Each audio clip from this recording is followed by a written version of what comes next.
아들을 먼저 보낸 뒤에도 저는 그 집을 떠나지 않았습니다. 그 집엔 아직 아들 숨결이 남아 있었으니까요.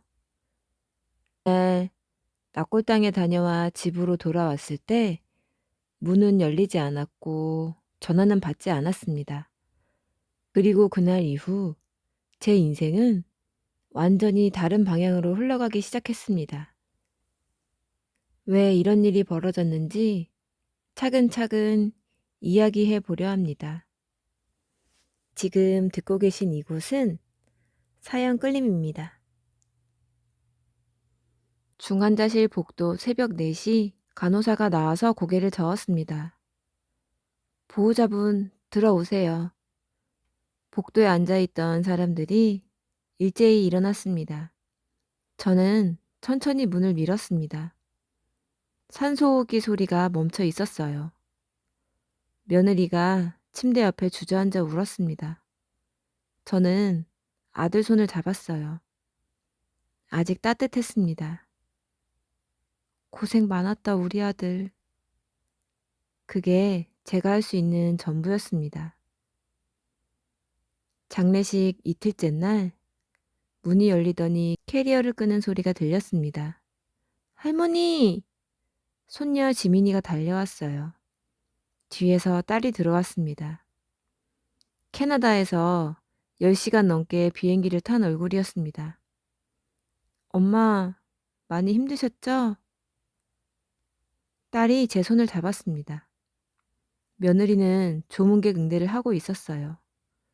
저는 아무 말도 할 수 없었습니다.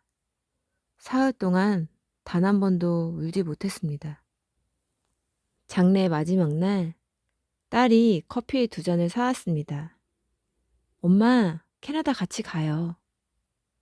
여기 혼자 계시면 너무 힘드실 거예요. 저는 고개를 저었습니다. 아직은 못 가겠다. 왜요? 오빠도 없는데. 네 오빠가 마지막으로 잠든 집이잖니.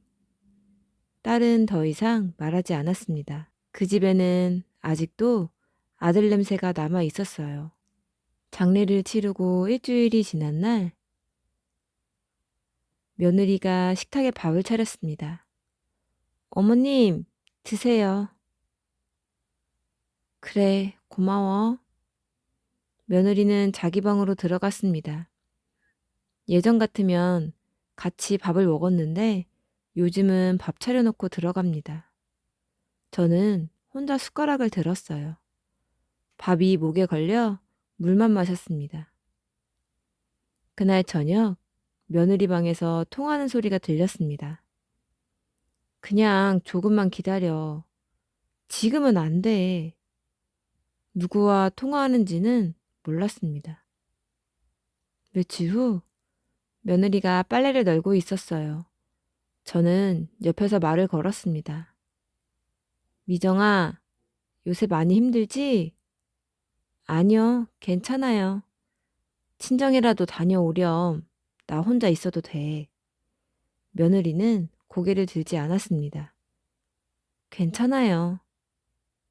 그 말투가 예전과 달랐습니다. 차갑다기보다는 먼 느낌이었습니다. 어느 날 밤 저는 화장실을 가려다 며느리 방문 앞에서 멈췄습니다.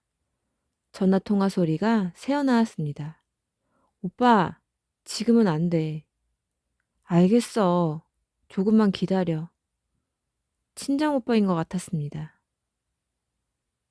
어머님한테는 말 못해. 지금 그런 상황이 아니잖아. 무슨 말을 못하는 걸까요? 내가 알아서 할게. 오빠는 그냥...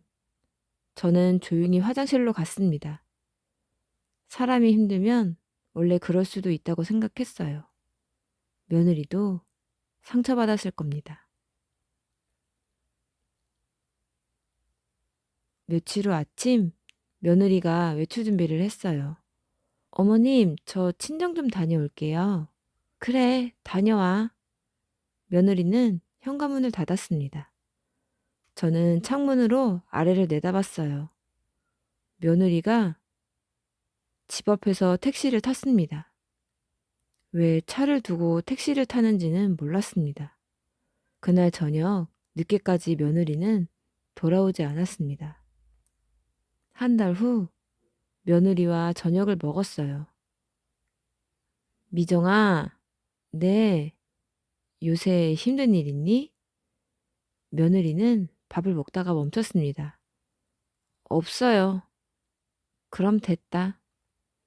그날 밤 며느리는 아침 일찍 방문을 닫았습니다. 저는 아들 사진을 보며 앉아 있었어요.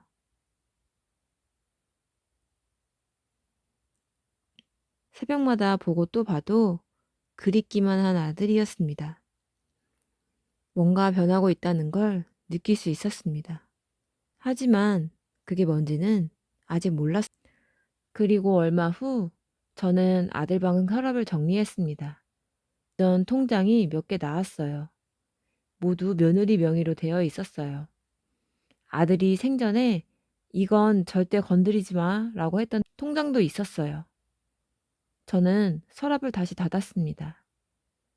그 순간 며느리가 방문을 열고 들어왔어요. 어머님, 뭐 하세요? 아, 그냥 정리 좀 하려고. 며느리는 가만히 서 있었습니다. 혹시 통장 보셨어요? 응, 다 네 이름으로 돼 있더구나. 며느리는 아무 말도 하지 않았습니다. 그리고 천천히 방을 나갔습니다. 그 다음날 저녁 며느리가 외출해서 돌아왔어요. 손에는 부동산 서류 봉투가 들려 있었습니다. 어머님, 저 왔어요. 음, 며느리는 자기 방으로 들어갔습니다. 저는 TV를 보고 있었어요. 하지만 화면이 눈에 들어오지 않았습니다.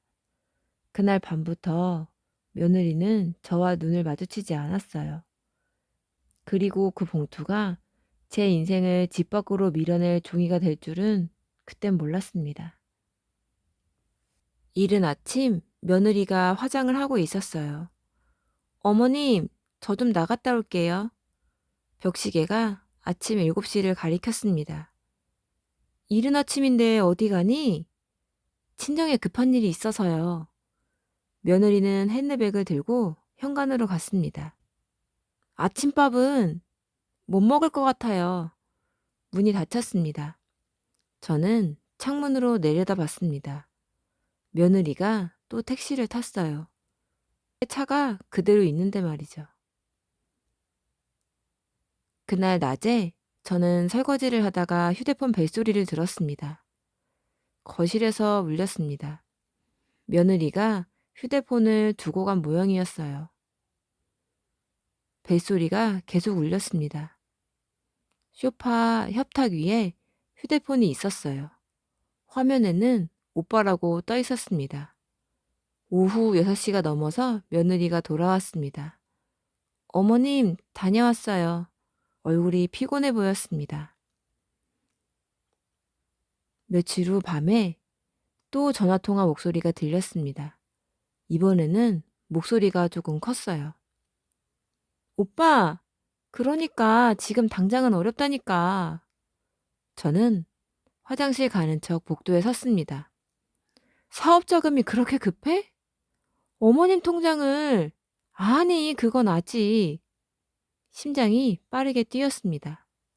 알았어, 며칠만 기다려봐. 며느리가 한숨을 쉬었어요. 저는 조용히 제 방으로 돌아왔습니다. 그날 밤 저는 천장을 보며 누워 있었어요. 사업 자금, 어머님 통장 두 단어가 머릿속을 맴돌았습니다. 하지만 곧 고개를 저었어요. 며느리 오빠가 힘든가 보다. 사람 힘들면 원래 그럴 수 있지. 며느리도 고민이 많을 거야. 저는 그렇게 생각하기로 했습니다. 일주일 후 마트에 가다가 며느리를 봤습니다. 은행에서 나오는 길이었어요. 손에 서류봉투를 들고 있었습니다. 미정아! 며느리가 깜짝 놀라며 돌아봤습니다. 아, 어머님, 여기는 왜? 나 마트 가는 길인데 너는? 저도 그냥 볼 일이 있어서요. 며느리는 봉투를 가방 안으로 밀어 넣었습니다. 같이 갈까? 아니요, 저 좀 더 볼 데가 있어서요. 며느리는 반대 방향으로 걸어갔습니다. 그 다음날 저녁, 며느리가 밥을 차렸습니다. 어머님, 식사하세요. 같이 먹자. 저는 배가 안 고파서요. 며느리는 자기 방으로 들어가려 했습니다. 미정아, 네, 요새 친정에 무슨 일 있니? 며느리는 잠시 멈춰 섰습니다. 별일 없어요. 혹시 내가 도울 일 있으면 말해. 며느리는 대답 없이 방문을 닫았습니다. 저는 혼자 밥을 먹었어요. 국이 식어서 차가웠습니다. 그러다 며칠 후 며느리가 현관에서 신발을 신고 있었습니다. 또 나가니? 며느리가 돌아봤습니다. 표정이 굳어 있었어요. 네, 요새 매일 나가는 것 같은데 제가 어디 가면 안 돼요? 목소리에 날이 서 있었습니다. 그런 게 아니라 저 바빠요. 어머님이 생각하시는 것보다요. 현관문이 쾅 닫혔습니다. 저는 그 자리에 서 있었습니다. 며느리가 저렇게 말한 건 처음이었어요. 그 다음날 낮에 며느리 휴대폰이 또 울렸습니다. 이번에는 거실 탁자 위에 있었어요. 오빠. 저는 그냥 지나쳤습니다. 하지만 진동이 멈추지 않았어요. 5번, 6번, 며느리가 방에서 나왔습니다. 아, 여기 있었네. 휴대폰을 들고 발코니로 나갔습니다. 오빠, 왜 이렇게 전화해? 지금 집인데. 문을 닫았습니다. 10분 뒤 며느리가 들어왔습니다. 얼굴이 상기되어 있었습니다. 그날 저녁 며느리가 제 앞에 섰습니다. 어머님, 응? 도장 어디 두셨어요? 도장? 왜? 그냥 필요해서요. 무슨 일인데? 며느리는 입술을 깨물었습니다. 은행에서 서류 하나만 확인하면 된대요. 보증인 확인 같은 거요. 자세한 건 나중에 말씀드릴게요. 은행 일이 뭔데 내 도장이 필요하니? 어머님, 그냥 좀 주세요. 목소리가 떨렸습니다. 서랍에 있다. 며느리는 서랍을 열고 도장을 꺼냈습니다. 감사합니다. 그리고 방으로 들어갔습니다. 저는 아들 사진을 닦았어요. 그러다 문득 며느리가 요새 이상하다는 생각이 들었습니다. 하지만 곧 고개를 저었어요. 남편을 잃은 며느리도 힘들 거라 생각했습니다. 친정에 어려운 일이 있는 것 같았어요. 사람이 힘들면 원래 예민해지기 마련이니까요. 내가 이해해줘야겠지? 저는 사진을 제자리에 놓았습니다. 그 다음날 아침 며느리가 현관으로 나가고 있었어요. 미정아, 언제 들어와? 몰라요. 저녁은? 안 먹을 것 같아요. 그래도 며느리가 돌아봤습니다. 어머님, 저 애 아니에요. 제가 알아서 할게요. 문이 닫혔습니다. 저는 멍하니 서 있었어요. 뭔가 잘못되고 있었습니다. 그날 밤 며느리가 12시 넘어서 들어왔습니다. 저는 불을 끄고 누워 있었지만 잠이 오지 않았어요. 며느리가 방문 여는 소리, 짐 꾸리는 소리, 혈압 여닫는 소리, 무언가를 찾는 것 같았습니다. 새벽 1시가 넘어서야 조용해졌습니다. 저는 천장을 보며 생각했어요. 이 집에서 뭔가 빠져나가고 있다는 느낌. 그게 뭔지는 아직 몰랐습니다. 며칠 후 낮에 며느리가 큰 가방을 들고 나갔습니다. 어머님, 저 친정 좀 다녀올게요. 오늘도? 네. 언제 와? 며느리는 대답하지 않았습니다. 문이 닫혔습니다. 저는 창문으로 내려다봤어요. 며느리가 택시에 짐을 실었습니다. 평소보다 짐이 많았어요. 그리고 택시는 반대 방향으로 갔습니다. 친정 가는 길이 아니었어요. 그날 밤 설명할 수 없는 불안이 가슴에 남았습니다. 아직은 이유를 모른 채로요. 다음날 아침 8시 저는 가방을 챙겼어요. 아들이 있는 낙골당에 가는 날이었습니다. 며느리가 부엌에서 나왔어요. 어머님, 어디 가세요? 아들 보러 간다. 아, 며느리는 고개를 돌렸습니다. 같이 갈래? 저는 오늘 바빠서요. 그래. 며느리는 자기 방으로 들어갔습니다.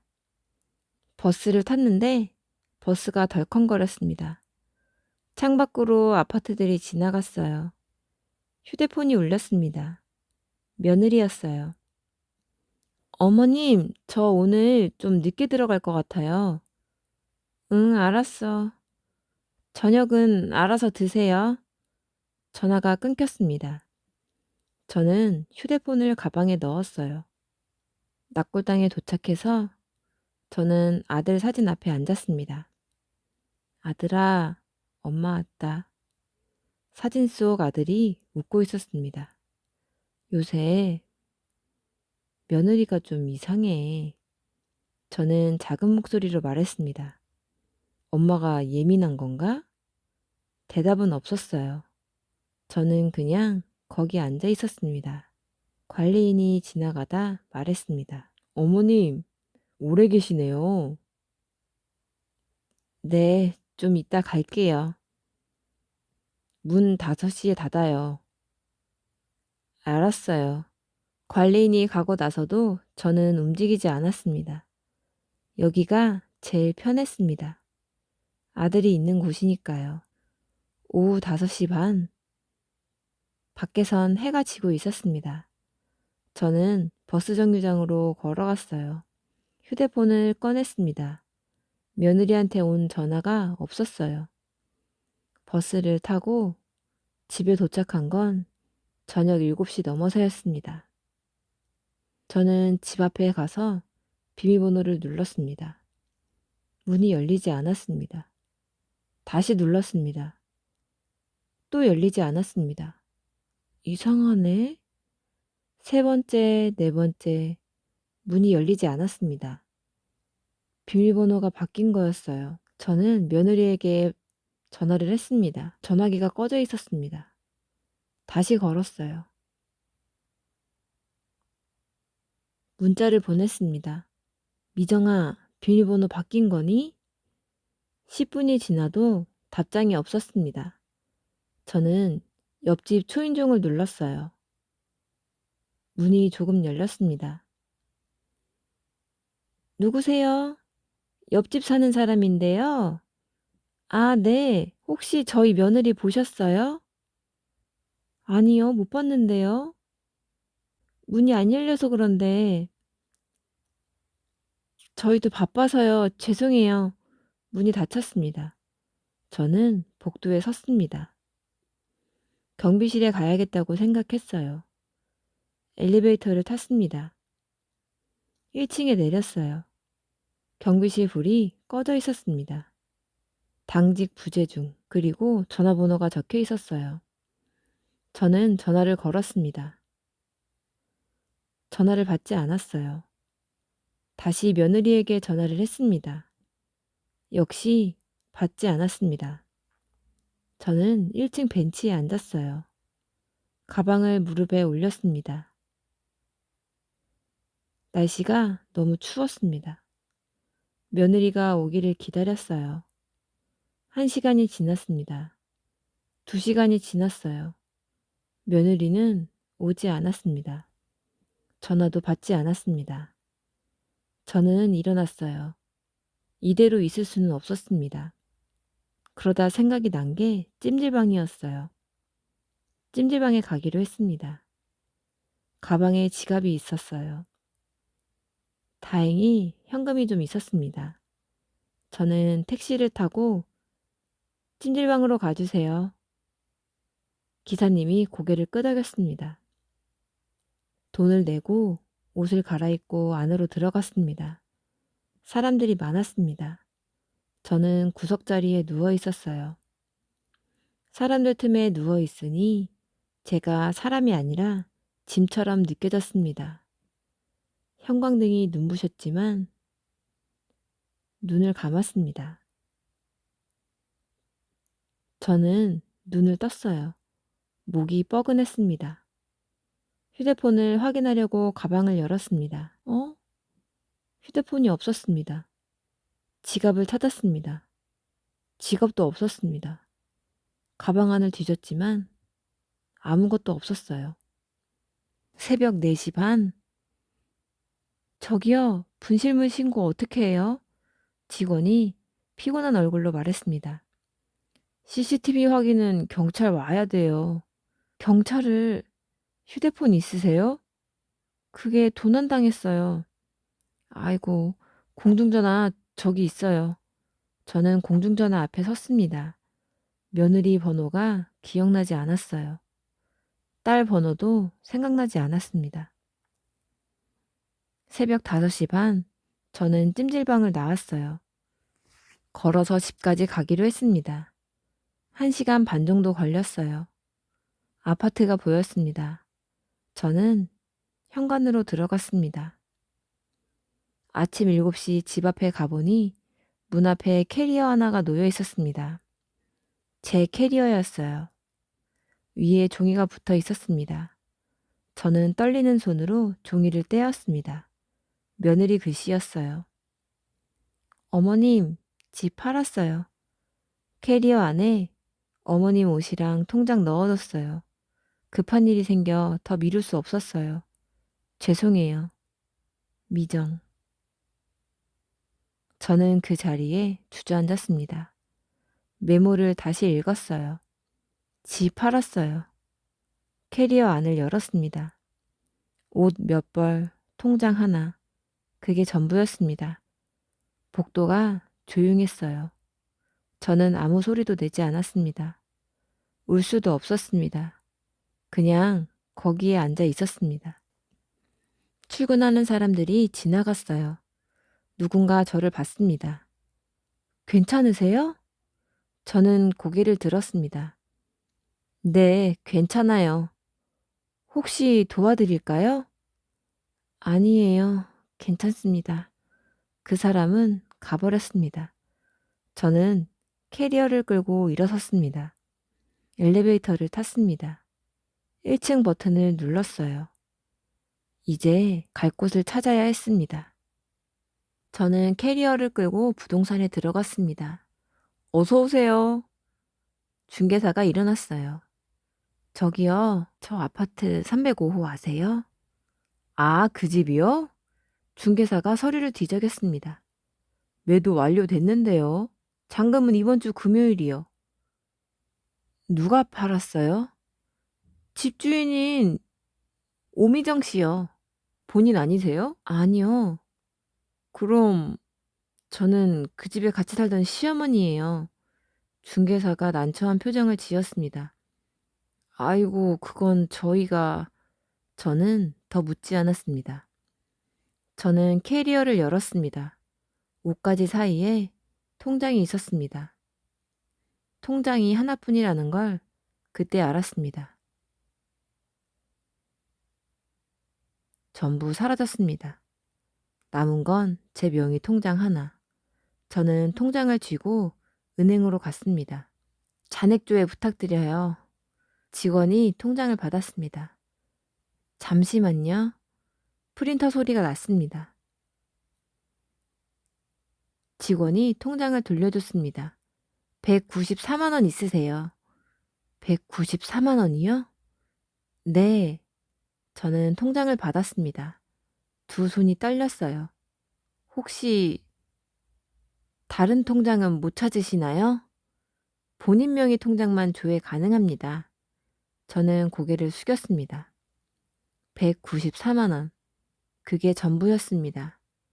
저는 캐리어를 끌고 걸었습니다. 갈 곳이 없었어요. 딸에게 전화를 해야 하는데 휴대폰이 없었어요. 공중전화로 걸려고 했는데 딸 번호가 도통 기억나지 않았습니다. 저는 걸음을 멈췄어요. 그러다가 바로 앞 건물에 PC방에 들어갔습니다. 휴대폰도 없고 갈 데도 없어서 떠오른 곳이 거기뿐이었습니다. 1시간에 얼마죠? 1,000원입니다. 자리에 앉았습니다. 인터넷으로 고시원을 검색했습니다. 여러 개가 떴어요. 저는 주소를 메모했습니다. 그 중에 제일 저렴해 보이고 오래돼 보이는 고시원에 찾아갔습니다. 건물이 낡았어요. 계단을 올라갔습니다. 3층에 고시원이 있었어요. 안녕하세요. 사무실 문을 열었습니다. 네, 어서 오세요. 방 있나요? 네, 있어요. 월세는 얼마인가요? 35만 원입니다. 선불이고요. 저는 지갑을 열었습니다. 주인이 방을 안내해 줬어요. 여기요. 방 안이 좁았습니다. 침대 하나, 책상 하나, 창문도 아주 작았습니다. 화장실은 공용이에요. 네. 저는 캐리어를 열고 옷을 개어서 넣습니다. 책상 위에 통장을 넣었습니다. 159만 원, 35만 원을 내고 남은 돈이었습니다. 다음 달 월세를 내면 124만 원, 그 다음 달이면 89만 원, 석 달이면 끝이었습니다. 저는 침대에 누웠어요. 천장에 곰팡이가 있었습니다. 눈을 감았어요. 아들 얼굴이 떠올랐습니다. 저는 눈을 떴어요. 울면 안 됐습니다. 울면 끝이었으니까요. 다음 날 아침 저는 구청에 갔습니다. 기초수급 신청하려고요.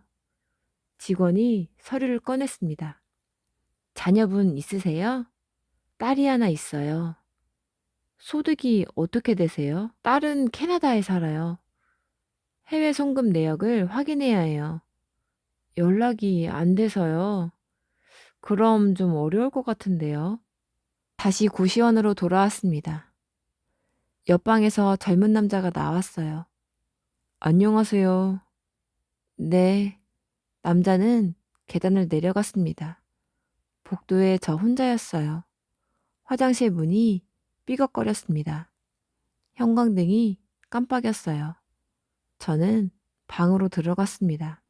그날부터 일자리를 찾았습니다.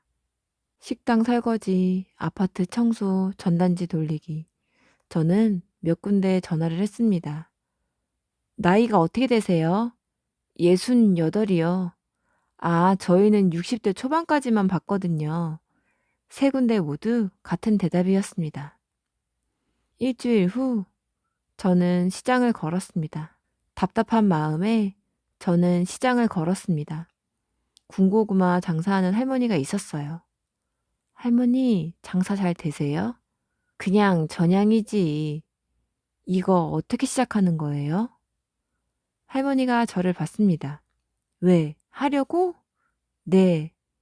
고구마 도매시장 가봐. 거기서 리어카 빌려줘. 저는 고개를 숙였습니다. 감사합니다. 다음 날 새벽 5시 도매시장을 갔어요. 도매시장이 북적였습니다. 고구마 얼마예요? 한 박스에 2만 원이요. 리어카는요? 하루 5천 원. 보증금은 10만 원이요. 저는 계산했습니다. 고구마 2박스, 리어카 보증금, 하류 대여료 5만 5천 원. 할게요. 사람들이 꽤 다니는 길목에 저는 리어카를 세웠습니다. 고구마를 구웠어요. 연기가 올라왔습니다. 젊었을 때 남편이랑 해본 적이 있어서 하는 건 어렵지 않았습니다. 군고구마요. 따끈한 군고구마. 목소리가 떨렸습니다. 사람들이 지나갔어요. 아무도 멈추지 않았습니다. 1시간이 지났지만 한 개도 팔지 못했습니다. 장사는 생각보다 더 냉정했어요. 그러다 몇 시간 뒤 할머니 군고구마 하나 주세요. 저는 고구마를 봉투에 담았어요. 3,000원이에요. 여학생이 돈을 줬습니다. 맛있게 드세요. 여학생이 가고 나서 저는 3,000원을 쥐었습니다. 눈물이 날 것 같았어요. 그날 밤 저는 돈을 세었습니다. 18,000원. 고구마 6개를 팔았습니다. 리어카 대여료 5,000원. 13,000원이 남았습니다. 내일도 나가야 했어요. 모레도. 저는 돈을 통장 위에 놓았습니다. 일주일 후 비가 왔어요. 우산을 쓰고 리어카를 끌었습니다. 군고구마요. 사람들이 우산을 쓰고 지나갔습니다. 오늘은 2개밖에 팔지 못했어요. 손이 시렸습니다. 발도 시렸어요. 하지만 자리를 지켰습니다. 2주 후 할머니 맨날 여기 계시네요. 단골 손님이었습니다. 회사원처럼 보였어요. 네, 고마워요. 오늘도 하나 주세요. 네. 고구마를 건네며 물었습니다. 맛있어요? 네, 딱 좋아요. 손님이 가고 나서 저는 웃었습니다. 오랜만에 웃는 것 같았어요. 한 달 후 저는 돈을 세어보았습니다. 한 달 동안 번 돈이 60만 원. 하루 평균 2만 원. 리어카 대여료는 15만 원. 고구마 원가 30만 원. 15만 원이 남았습니다. 다음 달 월세 35만 원. 20만 원이 부족했어요. 저는 통장을 봤습니다. 지난달 남은 돈, 이번 달 번 돈, 월세를 내면 또 부족했어요. 고구마를 더 팔아야 했습니다. 더 오래 서 있어야 했습니다. 저는 침대에 누웠습니다. 허리가 아팠어요. 무릎도 아팠습니다. 하지만 내일도 나가야 했어요. 어느 날 눈이 내렸습니다. 리어카에 눈이 쌓였어요. 할머니, 춥지 않으세요? 단골 손님이 물었습니다. 괜찮아요. 좀 쉬세요. 몸 상하면 큰일 나요. 고마워요. 손님이 가고 나서 저는 고구마를 또 구웠습니다. 연기가 하얗게 피어올랐어요. 추웠지만 살아있다는 느낌이 들었습니다. 고시원에 온 지 2달이 지나고 3달째 저는 월세를 냈습니다. 통장에 32만 원 남았어요.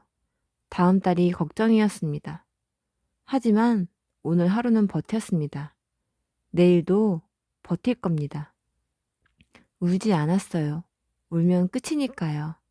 저는 불을 끄고 눈을 감았습니다. 살아야 했습니다. 3달째 어느 날 저는 리어카를 끌고 있었습니다. 군고구마요. 사람들이 지나갔어요. 그때 누군가 제 앞에 멈춰 섰습니다.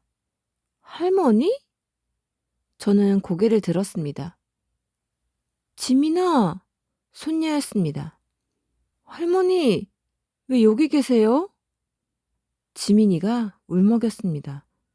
너 언제 왔니? 친구 만나러 왔다가 어제요. 저는 지민이 손을 잡았습니다. 괜찮아. 괜찮은 게 아니잖아요. 지민이가 휴대폰을 꺼냈습니다. 엄마한테 바로 전화할게요. 지민아, 안 돼요. 엄마가 알아야 해요. 문을 두드리는 소리가 났습니다. 엄마! 딸이었어요. 저는 문을 열었습니다. 딸이 저를 보더니 얼굴이 굳었습니다. 엄마, 이게 무슨... 들어와.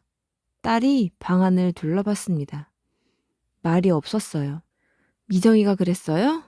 딸의 목소리가 떨렸습니다. 응, 집도 팔고 엄마도 내쫓고? 그래. 딸이 주먹을 쥐었습니다. 지금 어디 있어요? 몰라. 연락은요? 안 받아. 딸이 일어섰습니다. 찾을 거예요, 반드시. 딸이 어디론가 전화를 했습니다. 저는 옆에 앉아 있었어요. 우리 올케 친정주소 알죠? 딸이 메모를 했습니다. 네, 감사합니다. 전화를 끊었습니다. 찾았어요. 딸의 눈빛이 차가웠어요. 그날 오후 며느리 친정집에 찾아갔습니다. 낡은 빌라였어요. 딸이 초인종을 눌렀습니다. 문이 열렸어요. 사돈이었습니다. 누구세요? 저 미정이 시누이예요. 미정이 어디 있어요? 안에 있어요. 문이 더 열렸습니다. 며느리가 소파에 앉아 있었어요. 저를 보더니 얼굴이 하얗게 질렸습니다. 어머님, 딸이 며느리 앞에 섰어요. 집 팔았어? 우리 엄마 쫓아냈어? 며느리가 고개를 숙였습니다. 오빠 사업 때문에 어쩔 수가 없었어요. 어쩔 수 없었다고? 딸의 목소리가 커졌습니다. 돈은 다 어디 갔어? 오빠가 사업 자금으로. 그 돈이 얼만데? 며느리가 떨었습니다. 5억 조금 넘어요. 딸이 웃었습니다. 차가운 웃음이었어요. 우리 오빠가 평생 모은 돈을 그걸 당신 오빠 사업에? 며느리는 대답하지 않았습니다. 사돈이 끼어들었습니다. 우리 미정이도 피해자예요. 얘 오빠가 사기를 친 거라고요. 딸이 돌아봤습니다. 그래서요. 그러면 시어머니를 쫓아내도 돼요? 그건 통장도 다 가져가고 집도 팔고 전화도 안 받고. 사돈이 입을 다물었습니다. 저는 가만히 서 있었어요. 며느리가 울기 시작했습니다. 저도 힘들었어요. 우리 엄마는 안 힘들었을 것 같아? 죄송해요. 정말 죄송해요. 딸이 고개를 저었습니다. 죄송하다 하면 끝나니? 며느리는 대답하지 못했습니다. 우리는 밖으로 나왔어요. 딸이 제 손을 잡았습니다. 엄마, 나랑 캐나다 가요. 여기 더 있으면 안 돼요. 저는 고개를 끄덕였습니다. 더 이상 버틸 힘이 없었어요. 그 다음 날 저는 짐을 쌌습니다. 가져갈 게 별로 없었어요. 옷 몇 벌, 통장 하나, 아들 사진. 딸이 옆에서 도왔습니다. 비행기는 다음 주 화요일이에요. 엄마, 캐나다 가면 편하게 지내요. 저는 아들 사진을 가방에 넣었습니다. 며칠 후 딸이 저를 데리고 변호사를 만났습니다. 고소 가능할까요? 변호사가 서류를 봤습니다. 횡령 사기 혐의로 고소는 가능합니다. 돈은 돌려받을 수 있어요? 오빠 쪽 재산 추적해봐야 하는데 이미 도피했다면. 딸이 한숨을 쉬었습니다. 알겠습니다. 일단 고소는 진행해 주세요. 그 다음날 딸의 휴대폰이 울렸습니다. 모르는 번호였어요. 여보세요? 딸의 표정이 변했습니다. 저 미정이에요. 만나고 싶어요. 딸이 저를 봤습니다. 왜? 부탁드릴 게 있어서요. 딸이 전화를 끊었습니다. 만날까요? 저는 고개를 저었습니다. 너 혼자 가. 다음 날 딸이 돌아왔습니다. 얼굴이 굳어 있었어요. 무릎을 꿇더라고요. 돈 빌려달라고요. 친정오빠가 도망가서 빚쟁이들이 찾아온대요. 저는 아무 말도 하지 않았습니다. 제가 거절했더니 돌변하더라고요. 뭐라고 했는데? 자기도 피해자라고, 어머님이 이해해 줄 거라고. 딸이 웃었습니다. 엄마, 올케는 이제 끝났어요. 출국 당일 저는 캐리어를 끌었습니다. 지민이가 옆에서 걸었어요. 할머니, 캐나다 가면 제 방 쓰세요. 고마워, 우리 지민이. 딸이 탑승권을 받았습니다. 엄마, 출국장 들어가요. 저는 뒤를 돌아봤습니다. 한국에서의 마지막이었습니다. 화장실에 들르기로 했어요. 딸과 지민이가 먼저 갔습니다. 저는 천천히 걸었어요. 그때 앞에서 누군가 다가왔습니다. 패지를 든 여자였습니다. 더 가까이 오자 제가 알아봤습니다. 며느리였어요. 며느리가 저를 봤습니다. 얼굴이 수척했습니다. 옷도 낡았어요. 어머님, 저는 걸음을 멈춰섰습니다. 며느리가 폐지 수레를 내려놓았습니다. 죄송해요. 목소리가 떨렸어요. 저는 며느리를 봤습니다. 오빠는? 며느리가 고개를 숙였습니다. 연락이 안 돼요. 도망갔어요. 빚은 5억이 넘어요. 며느리 손이 떨렸습니다. 친정도 망했어요. 집도 넘어갔고요. 저는 아무 말도 하지 않았습니다. 며느리가 무릎을 꿇으며 말했습니다. 어머님, 제발. 저는 한 발 물러섰습니다. 일어나. 어머님, 이제 남남이야. 며느리가 고개를 들었습니다. 눈이 빨갛게 충혈돼 있었어요. 내가 무슨 돈이 있다고 널 도와주겠니? 그리고 용서도 안 해. 며느리가 입술을 깨물었습니다. 어머님이 그동안 힘들게 사신 거 알아요. 며느리가 울었습니다. 그땐 급해서 어쩔 수가 없었어요. 근데 이제 알았어요. 제가 얼마나 나쁜 짓을 했는지. 알면 됐다. 저는 돌아서려고 했습니다. 며느리가 다시 말했어요. 오빠 납골당은 가끔 가셨어요? 저는 대답하지 않았습니다. 저도 가끔 가요. 며느리의 목소리가 작아졌습니다. 그럴 자격이 없는 거 알아요. 그래도 저는 며느리를 봤어요. 미정아, 너 우리 아들 사랑한 건 진짜였지?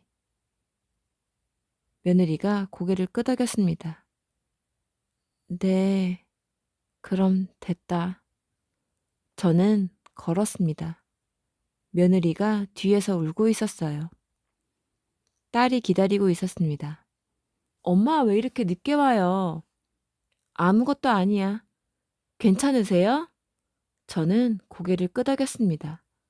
뒤를 돌아봤어요. 며느리는 폐지 수레를 끌고 가고 있었습니다. 작아지는 뒷모습. 저는 시선을 돌렸습니다. 엄마 들어가요. 저는 마지막으로 한국을 봤습니다.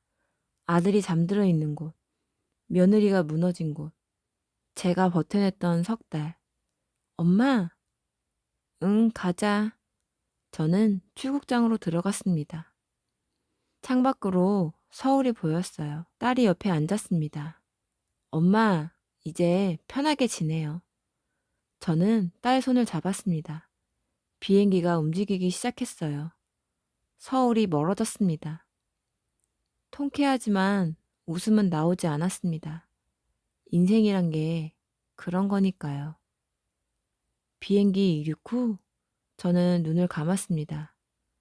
군고구마를 팔던 날들, 고시원의 좁은 방, 그리고 며느리의 마지막 모습, 모두 지나갔습니다. 이제는 살아야 했습니다.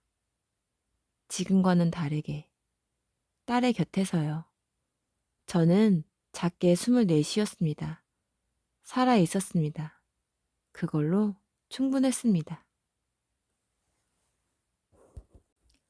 오늘의 사연 여기까지 함께 해주셔서 감사합니다. 지금까지 사연끌림이었습니다.